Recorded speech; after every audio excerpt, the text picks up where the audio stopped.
Hi, thank you for that awesome story. I loved it so much, and it resonated with me so deeply. So I would like to ask you a question about something that you mentioned to me last week that I'd like to explore with you on a deeper level. Um, you mentioned that when we have a preference, that there is always some vibrational resistance to some degree. And I would just like to share with you two states of consciousness that I have experienced with regards to that. And if you could clarify if one, there is a difference between the two. And secondly, if there is a difference, like, what is it? So the first state of consciousness that I sometimes experience is I'm in this state of having a preference, but from the state of having a preference, there's no attachment to the outcome. So there's an observation that this is my preference, but I'm not attached to it. So if it doesn't happen, like, that's all good. So for example, if there's like chocolate ice cream or vanilla ice cream, and my preference is chocolate ice cream, and I'm saying, hey, is there some chocolate ice cream? But if there isn't, and there's only vanilla or whatever else, like, I'm cool with it. And in my mind, I believed, maybe you can shed some light on this, that means I'm seeing life through the eyes of source, because I'm not having any vibrational resistance. I'm just saying, oh, this is what I prefer, but I'm not attached to it, and I'm staying in this allowing, receiving mode. So that's like the first state of consciousness that I sometimes experience.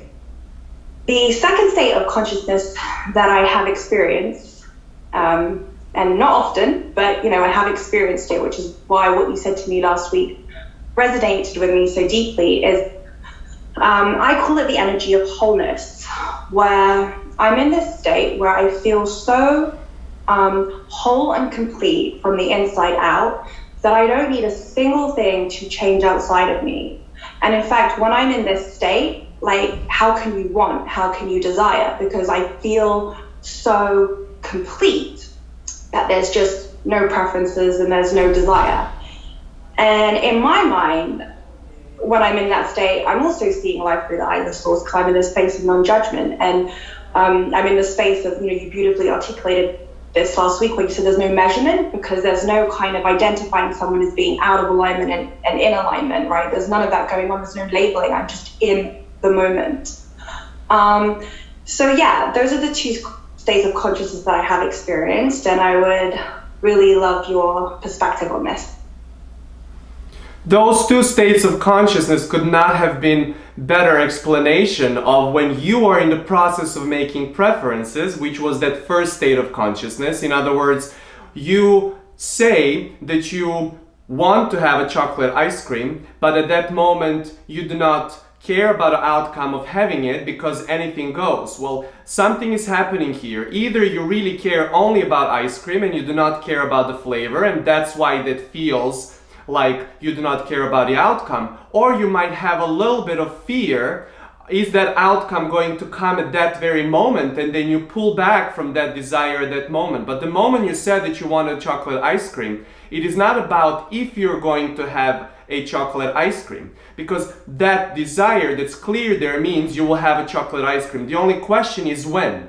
So what you're talking about is, I want chocolate ice cream, but I do not care when I want to have chocolate ice cream. I want to have a life partner, but I do not care when I have the partner. In other words, you clarify with your preference what it is. But by you dropping the preference, you can never really actually drop the preference. You cannot say that from observing variety of ice creams, you want chocolate, and now you do not care if you ever have chocolate again. It means that if it doesn't come at that particular moment, it's not that big of a deal, and that's why it can come to you sooner.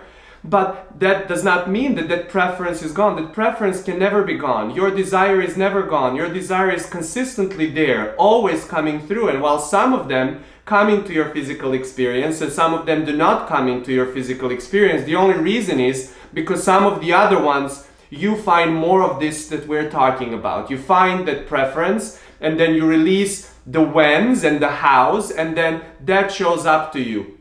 But you can never really pull back from wanting the chocolate ice cream if this is something that you really enjoy. In other words, that can be a temporarily in the moment place. And then sometimes you can be in such place of wholeness, as you say, of ease and satisfaction when you don't have to make preference. And then from that, if you open the door and start making preferences, we assure you, if you're in that place of steady and you ask for chocolate ice cream, it will show up immediately to you, even though it seems that there is no even ice cream bar anywhere close. In other words, what you're talking about are two moments. It is not about that in a preference there is always some kind of resistance. There is only resistance, or there is that which we call ping pong between the question, or that discomfort that happens only in the process of making preference. In a process of making preference, you're observing and choosing and observing and choosing and observing and choosing. But the moment of making a preference is moment of asking the question and therefore making the preference, and that is usually the moment of clarity.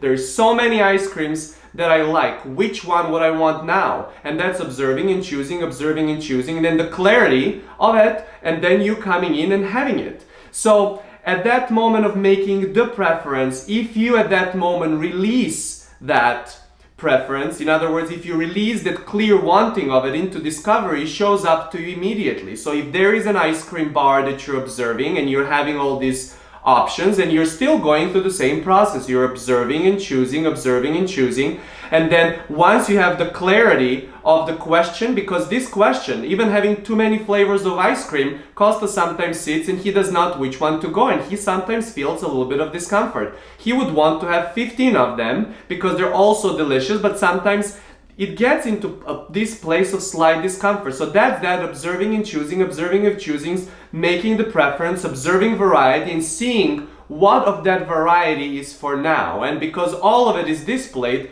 once he releases and gets the clarity of that question, what is it that it's now, then he can go into discovery and get the clear wanting of this flavor and this flavor. And so when you get to that place of knowing exactly what the flavor is, because you release that immediately, because you've seen something in display, you can go ahead and have the ease of choosing what you want. And that is the process of making preferences.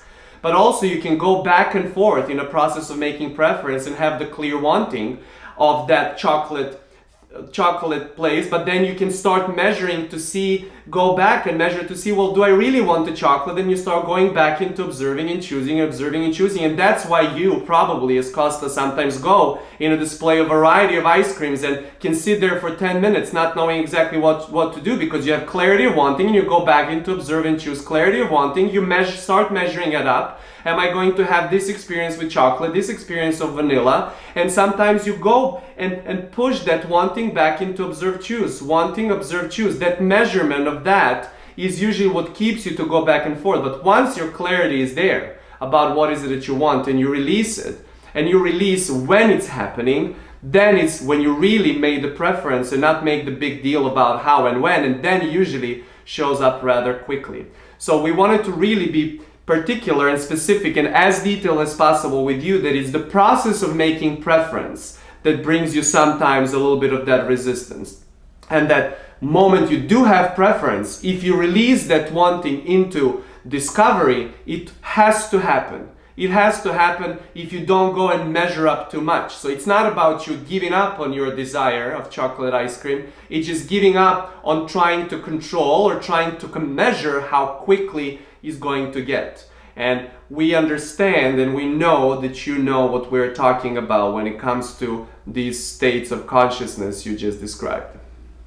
Oh my God, that was so delicious. Okay, thank you, because that's exactly the clarity that I needed. So we will say it one more time. You cannot ever give up on your desire. Even if you never think about that desire is there. You can just pretend that desire is not there anymore. You can just pretend because you're not ready to measure it up, and that's okay. It's better for you not to measure up and not to go there. You want to revisit desire. We're talking about ice cream, a very easy desire, especially chocolate ice cream. You can find it in every store. But we're talking about variety of desires. You do not have to go and check in. If someone said at this moment there is no chocolate ice cream in this bar, you do not have to go and ask every 5 minutes, did you get it now? Did you get it now? Did you get it now? Did you get it now? Did you get it now? Did you get it now? And like that to infinity. You've asked at one point, maybe if you really want it. Sometimes when you really want something, you will ask person again, are you sure? Can you look into the back room? I really want chocolate ice cream. And then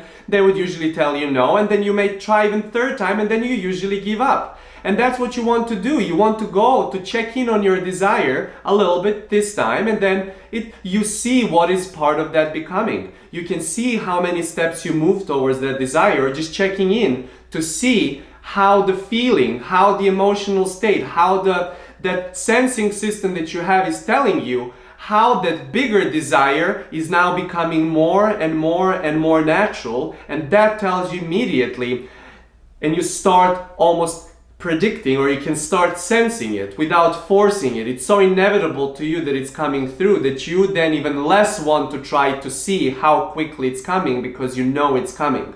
You want to know, and we want to assure you that every desire is always coming. Every desire that you have is there. Most of them in their physical form already. Most of them ready for you to discover them. All you want to do is release the wanting and be on a discovery. And sometimes, as in the story we said, the opportunity of the question will see the answer. You might be having the question about your life partner, about your pet, or about your work. And in that question of seeing opportunity for something, you may find your chocolate ice cream you could not found for days. Yes, I totally, deeply resonate with that, because for me, when I have a desire, I truly understand now that it is done, and it's more about, do I have vibrational resistance, and then releasing that, like you said, if I do, or so. Before you move on, we want to clarify another thing with you, that releasing vibrational resistance does not mean saying that I do not care if it happens, because those are not the match. Saying that you do not care if it happens is vibrational resistance. Yeah, if you truly want it and you're lying to yourself. No, I understand that there's a difference between that energy and then an energy of totally being in that place of, this is what I prefer, and I'm not attached to it, like let it go, as you said, quickly, and go into that discovery. That place of letting go for a moment, when you feel, as long as you recognize it, that I do not care if it happens is really, I do not care when it happens. That is the time that you move from that feeling of resistance into the place of ease. And you can use that once in a while to, when you really are so eager to check in with your desire, and then you release it like that. But saying that you are giving up on caring if that desire happens usually means that you've been bringing some resistance to it. You've been bringing so much attention to. You've been checking with your desire way too often. You've been measuring with your desire way too often. And now this is kind of the moment where you're releasing it into being able to see it. But you do not have to say, I do not care if I ever see it, in order to see it, because that's completely opposite in terms of that which you call vibrationality, or in terms of this order of sequence of you receiving something into your physical experience.